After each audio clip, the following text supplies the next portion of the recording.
did that very first issue of Fast Company.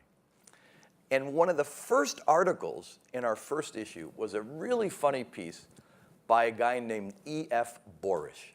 E.F. Borish was the son of the founder of this really successful manufacturing company actually in Milwaukee, Wisconsin. It was doing fine, doing well. He took it over from the old man, and he had all kinds of, I think, really intriguing ideas about new ways to connect with customers, new markets to enter, new ways to organize work at the company. And every time he would try to introduce one of these ideas, he'd get resistance, pushback, objections from his colleagues, and it started to drive him crazy. So he decided to sit down and write an article that we published called 50 Reasons Why We Can't Change.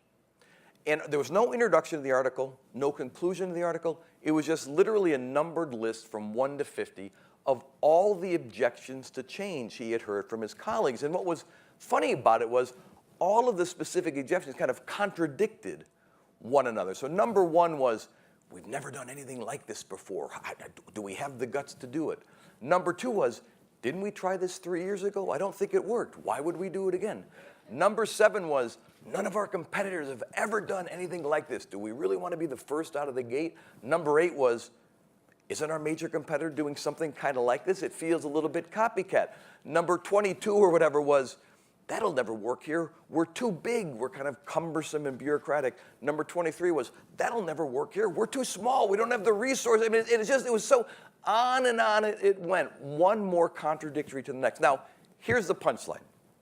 We published that article with great fanfare in early 1996. That article was actually, all we did is reprint an article that E.F. Borish first published, believe it or not, in 1959 in an obscure journal called Product Engineering News.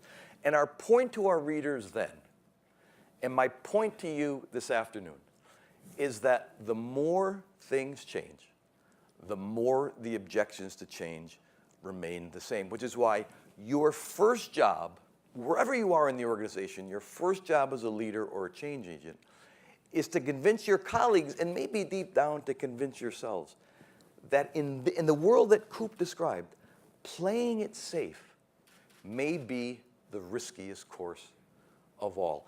Change begins to happen when people finally conclude that the risk of trying something new is less than the cost of clinging to what's worked in the past. That is a big shift in mindset, but it's the mindset that lets you go about the business of inventing the future.